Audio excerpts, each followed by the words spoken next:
नमस्कार. कधी-कधी नकळत आपल्याकडून अशा चुका होतात ज्या आपल्याला पुढे नुकसान पोहोचवू शकतात. वास्तुशास्त्रानुसार प्रत्येक काही ठराविक गोष्टीही पाळल्या पाहिजेत.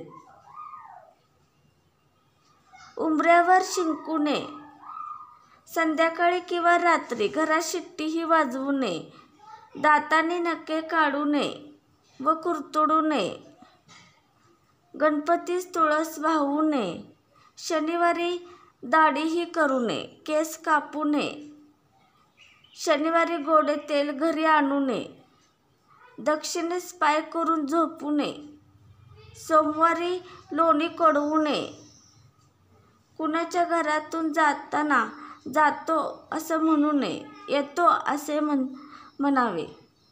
बेलाचे पान नेहमी पालथेच घालावे.